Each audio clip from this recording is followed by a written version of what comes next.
Donc, petite vidéo pour apprendre sur l'entretien des plants de tomates. Alors, ce plan-ci, c'est un plant de tomates cerises. Ça va faire 1 mois dans 2 jours qui est dans la tour. Donc, France, là, tu me dis, bien, il est encore bébé. Évidemment, quand j'ai planté des graines, moi, j'ai planté 4-5 graines. Habituellement, tu dirais combien? Ben, c'est ça. Je pars à peu près avec 3 graines. OK. Puis, quand les plants sont sortis, mais là, j'en garde juste un. Parce OK. que sinon, ça prend trop de place. Ça prend trop de place. Donc, c'est ça. Donc, moi, ce que j'ai fait quand je l'ai mis dans la tour, j'en avais 4-5. J'ai attendu de voir lequel j'allais choisir. Puis, j'ai tout enlevé les autres. Puis, j'en ai gardé juste un. Donc, on voit. Ben, j'en avais un, mais là, ça a fait 2 branches. C'est normal, ça? Je devrais en enlever un. Ou il y en a 2. Il y en a 2? Ouais, on dirait que c'est 2 plants, ça. Oh, là, c'est trop, là. Ça va être trop big, hein? Ouais, OK. c'est mieux de les séparer. Bon, est-ce que tu es capable de nous montrer comment on enlève ça? Je vais regarder celui qui est le plus feuillu, Je j'imagine. veux juste être sûre que c'est ça, t'as un peu. On doit les rendre au complet, hein. Ouais. Ouais. Parce que j'avais gardé juste une tige, mais ça se peut pas. Ben, peut-être que la tige, peut-être que faudrait l'enlever pour voir si c'est la même qui se sépare, c'est possible, là. Faudrait juste l'enlever, on l'enlèvera après pour vérifier. OK. Mais sinon, s'il y en a vraiment 2, ben là, j'en enlève un parce ouais. que ça va être trop gros, là, parce que ça va prendre beaucoup d'ampleur, là. Ouais. OK. Après ça, là, on coupera pas tout de suite les tiges. La première chose à faire, c'est d'enlever les gourmands, c'est Bon, ça? on va en chercher. Ah, on a un beau ici, là. Le petit gourmand ici, là. Donc, c'est les petites feuilles qui poussent entre la tige principale, puis la tige ou la feuille, comment tu vas appeler ça? Ben ça va redevenir une tige, là. OK. Donc, c'est le gourmand, c'est ça ici. Ouais, il est toujours à la croisée. C'est ça aussi qu'on enlève, là. OK. Avec les doigts comme ça. Ça, on fait ça tout le long qu'on a notre plan vivant. Ouais, ça, on le vérifie. Moi, je le vérifie à toutes les semaines. OK. Pour être sûr de tout enlever comme il faut. Ouais, peut-être un petit peu, là, ils sont mêlés. OK. Bon. Ça, c'en est un, ça veut dire? Ouais, ça, c'en est un aussi. Donc, on l'enlève.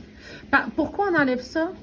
Parce que si on l'enlève pas, en fait, ça va faire des nouvelles tiges, ça va en faire beaucoup, beaucoup, beaucoup.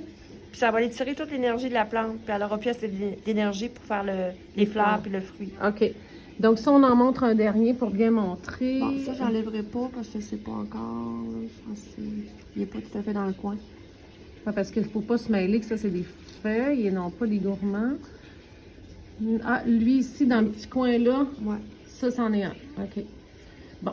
Puis, donc, on enlève les gourmands. Ça, c'est des choses qu'on fait à toutes les semaines. Ici, c'est le dessus de mon plan. Ça, je les enlève pas ici. Non, là. ça, c'est la tête. Fait que moi, je l'enlèverai pas, là. OK. Pas tout de suite. Puis, après un certain nombre de feuilles, est-ce qu'on devrait commencer à couper, à trimer le plant ou on le laisse comme ça pour l'instant? Pour l'instant, il est trop jeune, là. Moi, j'en enlèverai pas. Il est trop jeune. Mais quand il va prendre de l'expansion, qu'il va venir plus gros ou qu'il donne pas de fleurs, s'il donne pas de fleurs, là, on peut le couper, ça va le stimuler à donner des fleurs. Mais là, il y a 1 mois, donc quand est-ce que les premières fleurs devraient apparaître? À peu près dans 3 semaines, 1 mois, là. OK.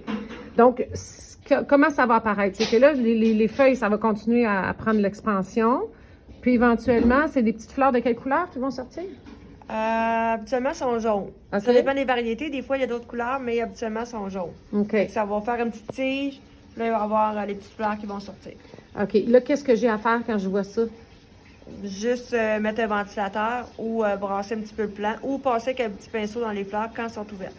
OK, mais sinon, j'ai pas besoin de passer d'une fleur à l'autre, là, comme le cocombe. Là, c'est vraiment les brasser, ventilateur, puis ça va s'auto-polliniser Ouais, de cette ça. manière-là. C'est ça. OK. Puis une fois que les fleurs sont sorties, là, évidemment, le fruit va éventuellement sortir, c'est-à-dire la petite tomate qui va être verte. Ça peut prendre combien de temps à peu près? Une semaine à peu près, 3-4 jours. C'est quand la fleur va commencer à faner.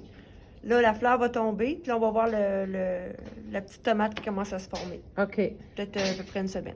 OK. Donc, je peux penser, genre, vu que là, c'est 1 mois de vie, dans un autre 30 jours, je vais commencer à avoir les fleurs, puis là, la petite tomate qui va commencer.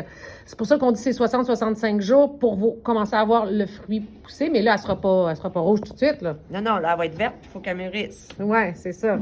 Donc, ça peut prendre encore là quelques semaines, là. Une semaine ou 2. OK. Une semaine ou 2. Est-ce que j'ai à couper mon plant pendant ce temps-là? Ben, ça, tu vas le voir. Tu sais, si tu dépendant de l'ampleur qu'il va prendre, tu vas voir si tu as besoin de le couper. Puis à ce moment-là, on coupe les branches les plus grosses, les plus longues. OK, je ne vais pas couper les branches dans le bas. Je les coupe toujours celles qui sont plus hautes? Ou... Ouais, ben, tu coupes, tu sais, mettons, tu vas couper à peu près ici. Tu vas toujours couper au-dessus d'une jonction. Au-dessus. Exemple, ça, c'est une jonction. Ouais, comme ça, mettons que ça serait une belle grande branche, ça, ben, tu pourrais couper ici. C'est au-dessus d'une jonction. Au-dessus d'une jonction pour pas que ça prenne trop d'espace, finalement, puis de l'argent. Ça va le renforcer aussi. Oui, aussi, ça va l'aider. Puis ça va causer un petit stress qui va faire qu'il va repartir en fleurs pour une deuxième récolte. OK. Puis la première récolte, quand je vois la belle tomate rouge, je la tourne, je la tire ou je coupe le... Tu tournes délicatement. Quand elle est mûre, là, on tourne délicatement, puis elle va se décrocher. Ou ça fait une petite branche avec toutes les tomates. Tu peux couper la petite branche. OK. Puis, ce même plan-là va continuer à produire. Comme tu dis, on trime, on coupe certaines branches pour que ça reparte en fleurs. Ça va toujours prendre des fleurs, là. Mon plan que j'avais de l'année passée, il serait encore là si je ne l'avais pas sorti dehors. Il y aurait 1 an, là. Puis il donnerait encore des tomates. OK. Donc, ça peut durer plusieurs années, à la limite. Bon, ben parfait. Je pense que c'est pas mal toutes les questions que j'ai. Puis les racines, bien évidemment, on les coupe dans le bas pour pas que ça... Parce que ça va prendre quand même pas mal d'ampleur. Là, je vais l'accrocher sur mon rack ici, là, quand ça va pousser, tout ça. Ben oui, il va pousser au travers. De toute façon, il va se placer pratiquement par lui-même. Puis je vais venir accrocher ça sur mon rack, sur mon support ici, là. OK, parfait. Merci! De rien.